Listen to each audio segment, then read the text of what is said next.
Over to Kai, unless there are questions about this. Tony has his hand up. Oh, he does? Oh no, he's applauding. Oh, I'm sorry. Okay. I Kai, didn't know are you ready to go? You still with us? I am still with you. Yes. Thank you for your patience, Kai. No I worries. appreciate it. And congratulations to everybody that's held on this long. I promise that this will be the shortest talk of the meeting. Okay, let's do some sharing here. Okay, can folks see my title slide, AccuWeather? You're not sharing yet. I'm not sharing. Ah, that would be probably why you can't see it. How about now? Got it. That's Yay. good. And the audio is good? Yes. Awesome. Okay. So I just wanted to talk a little bit about a website that I've been working on the past few months. It's really in the early stages of development, but I think I have enough there for some discussion and feedback. So I figured I'd give a little talk about it. So basically, this is a site for occultation weather planning. To discuss where this fits in, let me just walk through my typical workflow for an event, which I'm sure everybody's familiar with and is pretty similar. I pick out an event from Occult Watcher, wherever. Unlike some people that have fabulous, nice high altitude Colorado home sites where they can just plop their scope out on the back porch, I live in Cleveland, the land of clouds and Archie bunker plot sizes. So I'm always mobile for every event. So of course, site scouting is part of my workflow. So of course I upload the KML to Google Maps and pick out a site. Let's say Nebraska here. Okay. Well, of course, you want to check the weather after that. So what am I going to do? I'm going to go to a completely different site with a completely different map that doesn't have the path on it, doesn't have the site on it at all. Yeah, okay, it's no big deal in this case because, it's also a Mercator projection. And yeah, I can find Omaha. Was near where my site was. That's great. But I may also want to look at another weather site. I'd like to use the Canadian forecast model. Well, now I've got yet another map projection. So now I got to figure out where my site is on this map, do the little mental coordinate transformation. Okay, fine, I can find it. And Nebraska's clouded out. So my site planning went all, wheels fell off the bus there. Now I got to pick another site. Well, where was the path? So back to Google Maps. And now I got to memorize where this path was because I got to mentally transform it to the weather map. So, okay, I'd sit there and mentally remember, okay, it goes through Nebraska and Chicago and just north of Ohio. Back to the weather map, mentally transfer this back. Okay, look at, Nebraska through, Chicago, north of Ohio. Oh, okay, I think here in Wisconsin, that might be a good spot. But does that really go through the path or not? We're jogging back and forth between two maps. It's the 21st century. We got to be a better way to do this. Okay, so first, I thought, well, you could do this manually. I've seen other people attempt to do it. I could throw these weather images into a PowerPoint, hand draw the occultation path over it. This happens to be an image somebody developed from a different event. But you're going to have to update that every time the forecast changes. And then how does that scale for a whole bunch of events? It doesn't really scale well. So I figured I'd give a shot at developing a site that does this. And as an aside, if anybody knows of a site that already does this, please tell me, because then I will stop wasting the past 18 months of my life. But in the meantime, I call the site AccuWeather, a nice little pun that I can take no credit for. A friend of mine came up with it. As I said, it's fairly bare bones, still under development. So if you go to the main page, you'll just get a list of whatever events I'm currently interested in, because these are all manually added. So let's pick this North America FG171 event, which is the path I've been showing, and you'll get an event page. We get the Canadian model, which I'm a big fan of, and voila, the occultation path is plotted right over the map. And if we, again, look at this carefully, it goes from Nebraska through Chicago, north of Ohio, back to the Google map. It's plotting it fairly correctly, north of Chicago, right over Chicago and north of Ohio. So like any decent weather map, of course, you can animate it. I'm not going to show the animation here, but you can kind of see that you can jog back and forth here to show map data from different times. And of course, if you click on the lines, they are fairly dynamic elements, just like on a Google Maps. So you can click on it, you'll get the KML info, because I'm literally just overlaying arbitrary KML on top of a map, pan to different regions as you'd expect. And of course, you can pick a couple of different products if you're not just interested in cloud, but let's say transparency. We can also look at transparency for the Canadian model. And of course, they change map scales, but again, the KML path will just, again, north of Chicago, north of Ohio, it follows the map projection. I also have different regions of the world covered. The proprietor of Cloud Free Night was gracious enough to let me use his imagery for my site as well. So Australian events are covered. And Europe is covered with Veta Centrale data. So that's the basics of the site. The usefulness of this for me, again, the most obvious thing is you can finally plop a KML path directly on a weather forecast. So you're not mentally transposing between Google Maps and a weather forecast. Another thing I like that I did in the user interface is I make the weather map imagery full scale. I scale it to the size of the browser window. I find that a little easier to use. So you're not, there's never any GUI elements or text above or below the weather map. They're always to the side, so that in a typical wide browser window, you get the maximal scale of the imagery. I also keep the same interface across multiple providers. I have Canadian model. There's this, I think the UK model and a bunch of other ones for Europe.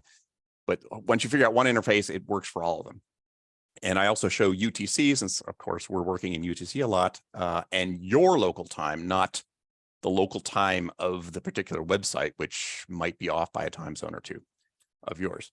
Downside, of course, same thing as before, the same interface across providers. So if there's some particular feature on the original weather site that you like, I'm not going to propagate it because I'm just stealing their imagery. I'm not stealing the entire site. There's only a few events there because I have to manually add stuff for now. I don't have an automated process in place, but it's fairly easy to add events. So if there's something you're interested in seeing, just shoot me an email and like in 2 minutes, I can drop it in. There is a limited set of providers. There's only a few different weather maps. And again, if anybody has ideas, throw them my way. But before you do, there are a couple of requirements that I have to add any new weather providers. The images have to be static images and predictable URLs. If you don't know what that is, don't worry, I'll figure it out. But the biggest stickler is, of course, the usage agreement for the weather site has to prevent third-party websites to show live imagery. This has proved to be a showstopper with weather.us, which I think is a great weather site. They have good presentation, lots of different models, lots of great coverage, but it's a commercial site and they won't allow third parties to use their imagery. So hence, I don't use it. And of course, tons of work still needed on the GUI. So speaking of work, what I'd like to do in the future, a couple of things. I have a huge to-do list, but I'll just cut through a few of the major things I want to do. I would like the event pages for each of these occultation events to automatically set the time. We already throw the map up. It's easy to annotate, let's say, the geocentric mid-time of an event on a page and just automatically set the weather page to seek to that time. So, for example, if you were looking at an event that's, say, 4 days out, you could bookmark this one static URL, and every time you visit it, it would show you the latest forecast, but for the event time. So if you're looking at it 3 days out, you don't have to look through all the time selection box and say, oh, I need to look at plus 72 hours. And then when it's 2 days out, oh, I got to look at the plus 48 hours. It would just automatically work. That's a thing I'd like to add. I would also like to add the ability to click anywhere on the map and have get the latitude and longitude of that point, so you could easily transfer that to Google Maps. So when, again, you're going between a weather map and say, I found a clear area of clouds, let me site scout there, make it easier to transfer that back to Google Maps for site scouting. Mobile support's a big thing I need to add. It is almost useless currently on a cell phone. It's really was designed for desktop, and I have made zero effort on that so far. And further, a long-term thing, and only if people find this useful, I would consider linking this with Occult Watcher Cloud if possible. Because to me, if I'm, rather than having to manually upload KML like I have to do now, if I can just automatically pull that down for every event that is sitting on Occult Watcher or Occult Watcher Cloud, and you could just have a link that says, here, show me the weather for this event with the path plotted over. That would make usage really simple, because then I don't have any manual KML to deal with. And that's pretty much it. I encourage everybody to take a look at the site, play with a couple of the events I have there. Feel free to email me with any suggestions or questions. And again, as I said, all the events are just manually added currently. So if you have an event you'd like to see, just shoot me an email and I can pop it up there in like 2 minutes. So it doesn't have to be some major campaign. It can even just be, something that you're considering doing. And with that, that's it. Anybody have any questions? Just a thought, Kai. Yeah. Think about this. I mean, I've got at the moment the satellite photos over Australia, and it's a Mercator projection, which is easy to deal with. I don't know what your other ones are, but one of the things that crosses my mind, it put it no more than that. With my programming occult, I can make forms sort of transparent, and one of the things I could arrange to do is to plot a path on a form which is transparent, so that you could just place it over the image, and you've got to somehow tie it to the size of the image, but then you'd have the path superimposed quite directly. Are you talking about making a transparent PNG or others? Well, it has to be in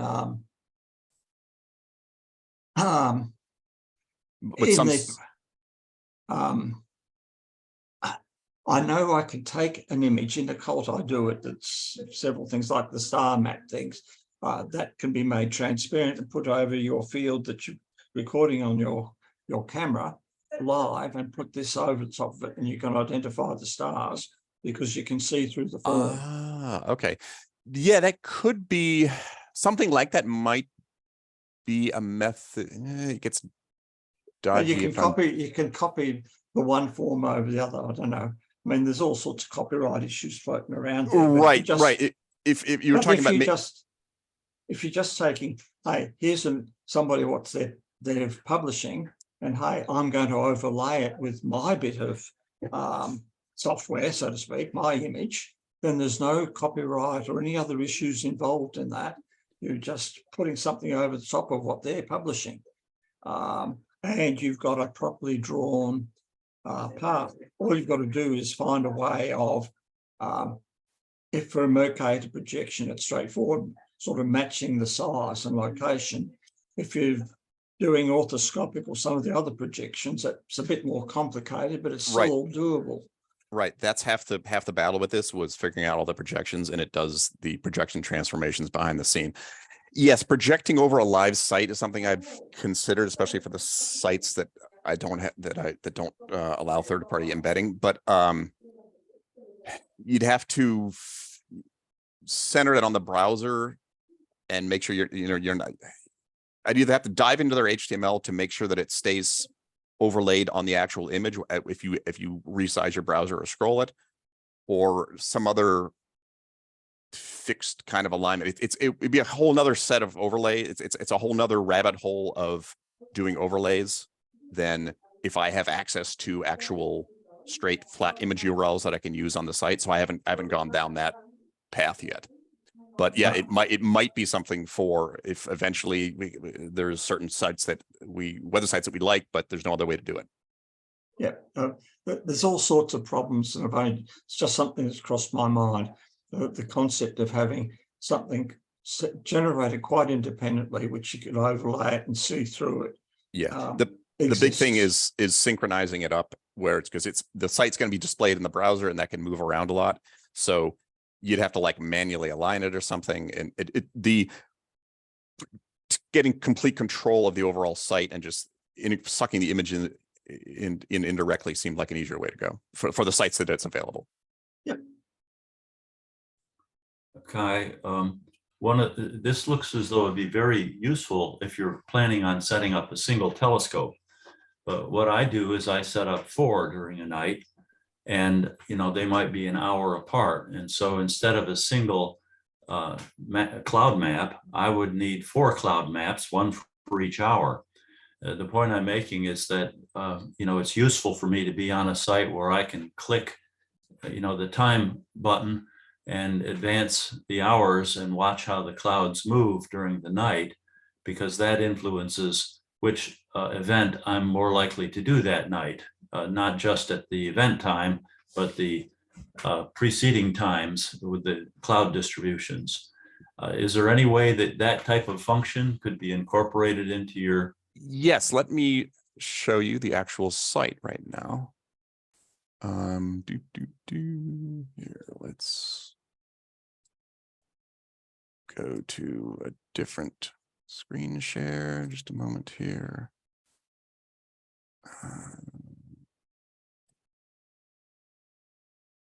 Okay, does everybody see the website again with the blue Yes. weather map? Okay, so if you just pick this slider, you can manually jog it over time, or you can just animate it. I'm not sure how the animation is going to show up over Zoom, but do you see the patterns changing?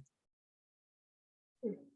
It may be going a little too fast. Okay, so you can straight animate it or jog it manually like this. Now I'm just using the keyboard keys to jog it back and forth, and it will show the where is my little pointer here?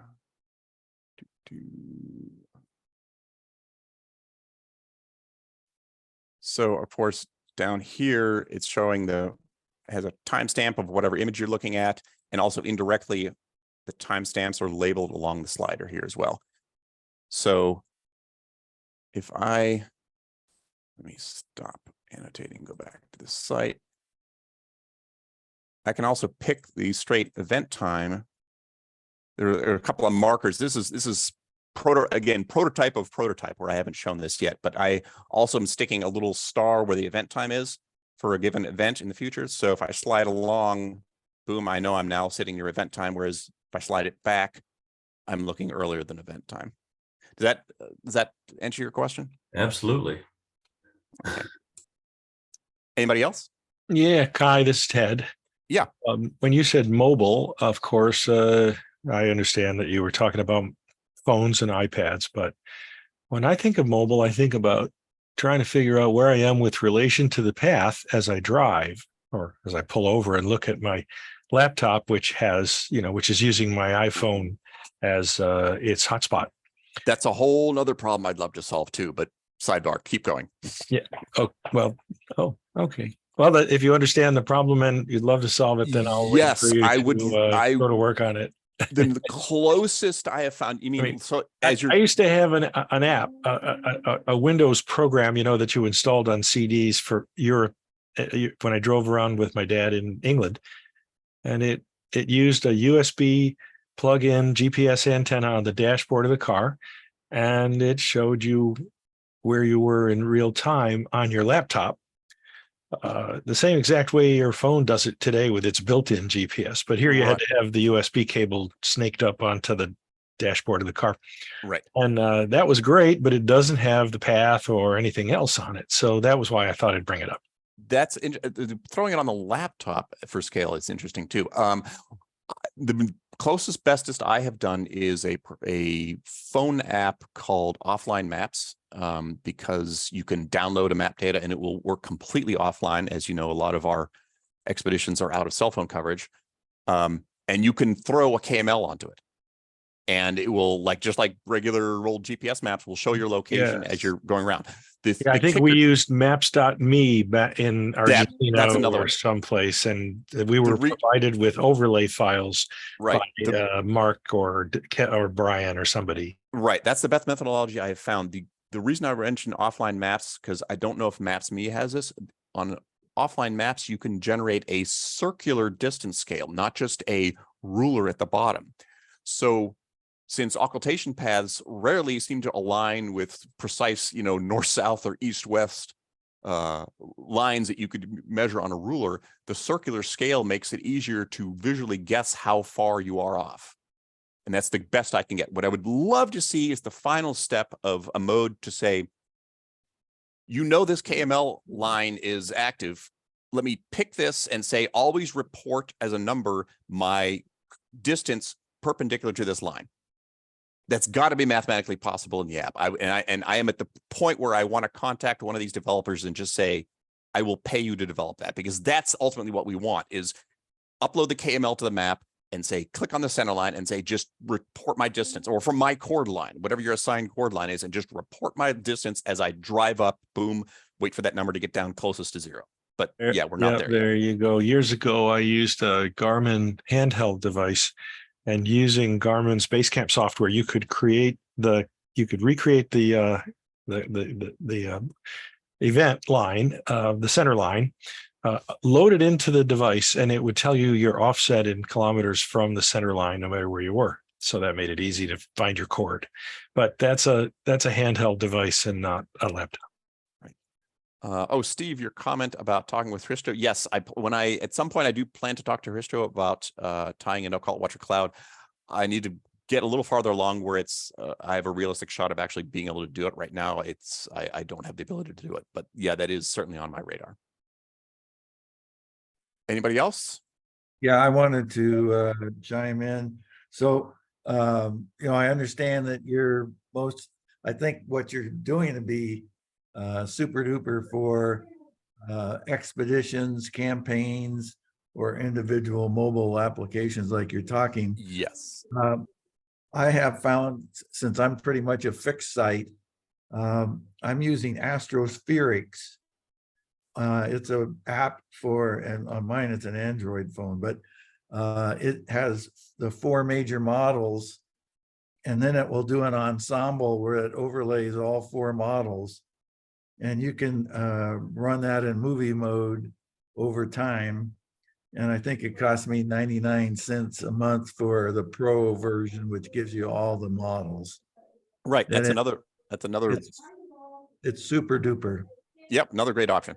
Yeah, you're And correct. If you are a fixed site, then this site basically is pointless for you, because you don't need to see, you're just looking at a single point, which is easy enough to locate on any given weather app. It's when you're mobile and you might be multi-state mobile and you quickly want to find a new clear area on the path that this app comes into its own. Right. And as an adjunct, you can search and find other cities and then locate over that and then rerun it. So it could be a workaround for those people until you get your system working like you want it. Anyway, I think it's a great program. So is this available right now, Kai? Yes, go there right now. Those screenshots are like right now. So just go to occuweather.info or occuwix.me, and the events may change as I add and drop them, because I add events manually as I am interested in them, because I don't have any automation for that yet. I'm working on the GUI for now. But if you have an event you're interested in, just drop me a line. It is trivial to add one.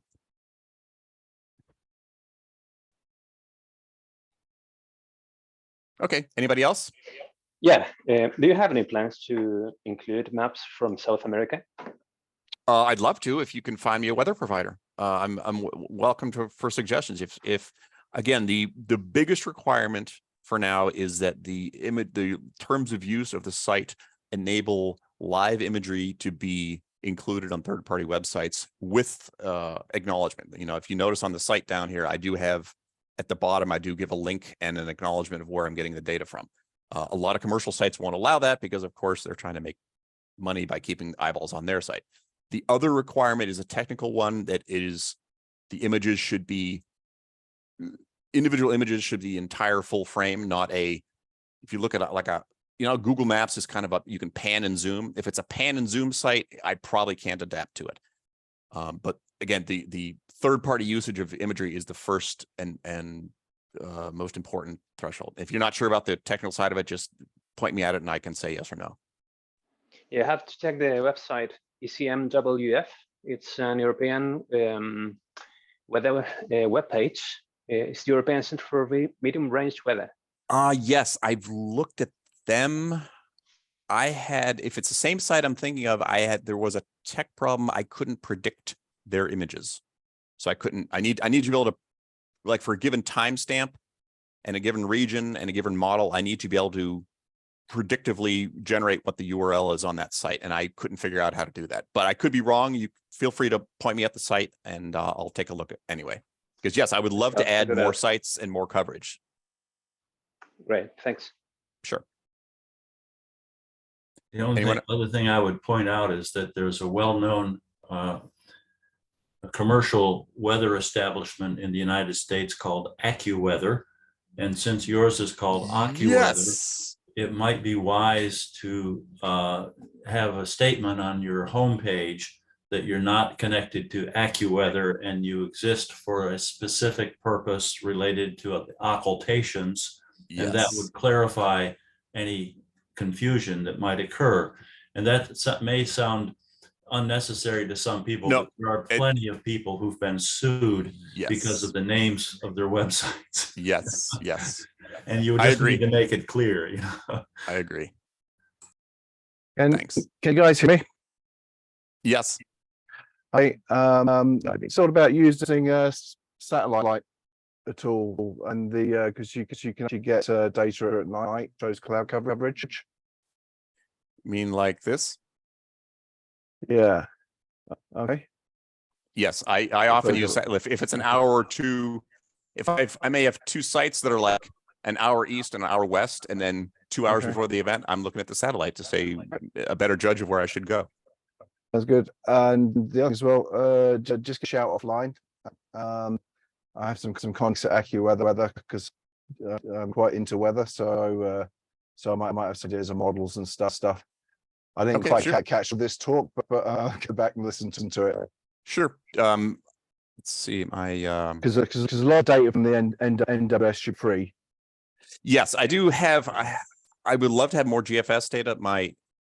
I'm really sorely kind of disappointed in the National Weather Service presentation of data. I know this is their old version, but it's the GFS model already is somewhat less accurate than European model, I think, and the presentation of it on the National Weather Service site is a little tepid at best. But I'm sorely in need of other models to present, so I have included it grudgingly. Okay, I might be able to give in with that. The other thing as well is that you know making into composite models is an idea too.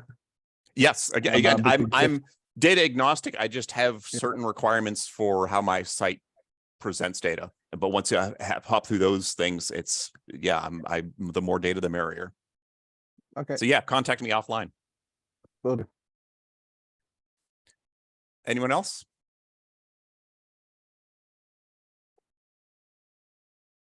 Thank you, Kai, for a very interesting and useful idea. Sure. And I'm sure that some of us are going to be using that. I'd like to draw the meeting to a close now.